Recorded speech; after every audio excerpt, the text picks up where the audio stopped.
Our Assam is a land of diversity. It has got a lot of ethnic tribes.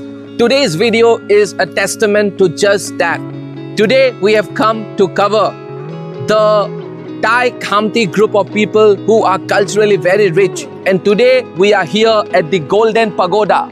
This Golden Pagoda is very close to Bihupuria and it is being maintained by the Tai Khamti people of Assam. So stay tuned. Buddham Sharanam Gacchami, Dhammam Sharanam Gacchami, and Sangham Sharanam Gacchami.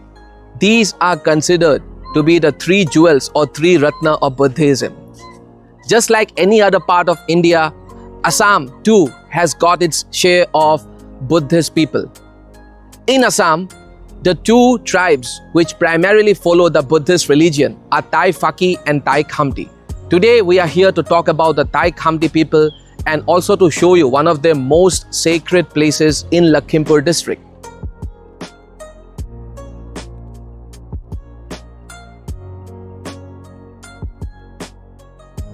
The Khamti people belong to the great Tai race and they came to Assam while Assam or India was under the British rule. They are the followers of the Theravada form of Buddhism. Today we have with us Mr. Chotivam Namsum. He is one of the elderly members of this place. We will try talking to him. We will talk to him and we will get to know about the Tai Khamti people of Assam. So let's get started. Dangoria, olop Tai Khamti মানুহসকলৰ ওপৰত বা তেওঁলোকৰ বিষয়ে অলপ আমাক জনাব নেকি? Tai Khamti সকল আমাৰ ইয়ালৈ অহা অসমলৈ অহা আজি প্ৰায় 150 বছৰতকৈ বেছি হ'ল। Tai Khamti সকল ইয়ালৈ আহিছে হেৰিয়াৰ পৰা শদিয়াৰ পৰা 1841 চনত 41 চনত আহি 43 চনত 1843 চনত ইয়াতে নাৰায়ণপুৰ বৰখামতিত কিতাপী লয়হি। তাৰ তেতিয়াৰ পৰাই আমি ইয়াত বসবাস কৰি আছোঁ। ইয়াৰ পৰা এতিয়া বৰখামতিৰ পৰাই এতিয়া আমাৰ চিৰিভিয়া, গোসাইবাৰী, বৰপথাৰ, টিপলিং, টুনিজান, দেওতোলা এই 4-5খন গাঁও ইয়াৰ পৰা তেওঁলোক গুচি গ'লগৈ। হয় হয় হয়। তাৰ পৰা অৱশিষ্টখিনি আমি ইয়াতেই এই আজু ককা দিনৰ পৰাই আমি ইয়াতে বসবাস কৰি আছোঁ। আৰু ডাঙৰীয়া টাই খামতিসকলে বুদ্ধিজিম ফ'ল' কৰে আমি জানো আৰু বুদ্ধিজিমৰ যিমান দূৰ মই জানো থেৰাবাদ যোনটো বুদ্ধিজিমৰ যোনটো এটা form Theravada form of Buddhism follow' কৰে বুলি মই শুনিছোঁ আৰু মই কিতাপতো পঢ়িছোঁ। আৰু আমাৰ ফালে যেনেকৈ ধৰক মোৰ ঘৰ যেনেকৈ ডিব্ৰুগড়ত সেইফালে নাহৰকটীয়া ফালে টাই ফাকে মানুহসকল আছে। চ' টাই ফাকে জনগোষ্ঠী আৰু টাই খামতি জনগোষ্ঠী এই দুটা জনগোষ্ঠীৰ মাজত কিছুমান চিমিলাৰিটিজ আছে নে কিবা সাদৃশ্য আছে নে অলপ ক'ব নেকি? আছে সম্পূৰ্ণ আছে মানে আমাৰ তাই যিটো তাই স্ক্ৰিপ্ট নহয় তাই স্ক্ৰিপ্টটো সম্পূৰ্ণ মানে মিল আছে। টাই খামতি আৰু টাই ফাকে, টাই আইটন, টাই খাময়াং মানে ভাষাৰো কথিত ভাষাৰো মিল আছে, লিখিত ভাষাৰো মিল আছে। এতিয়া সম্পূৰ্ণ মিল আছে লিখিত ভাষাটোত।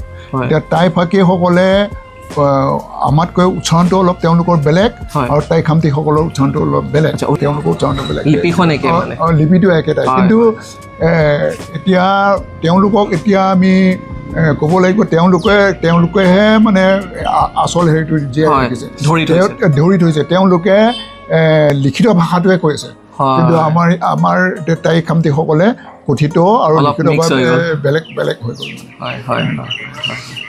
আৰু ডাঙৰীয়া আপোনালোকৰ ঘৰবিলাকৰ কিবা এটা নিৰ্দিষ্ট ষ্টাইল থাকে নেকি?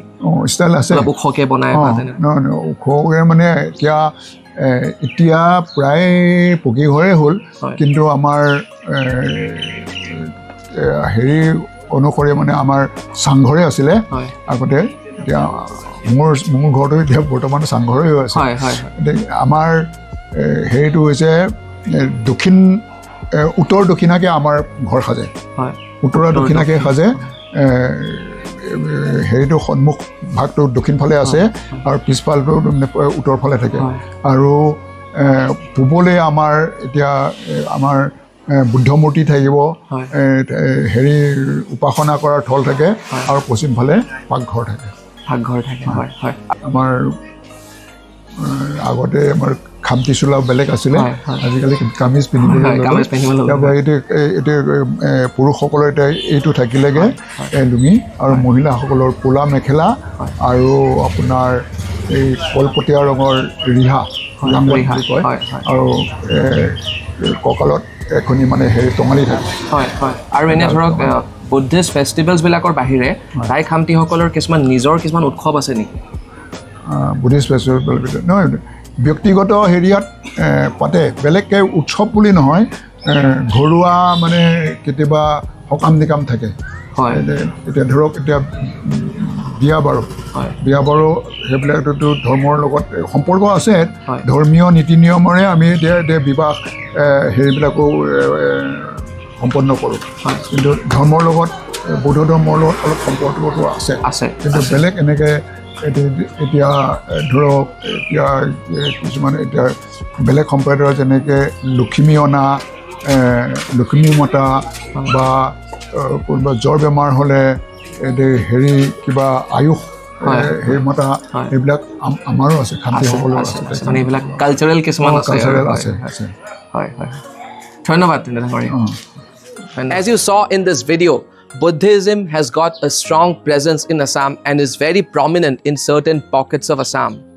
Keep following Impact Career tutorials for more such content because in the upcoming videos, we will try to cover the lesser known facts about the different cultures being followed in Assam. Thank you so much for watching this video.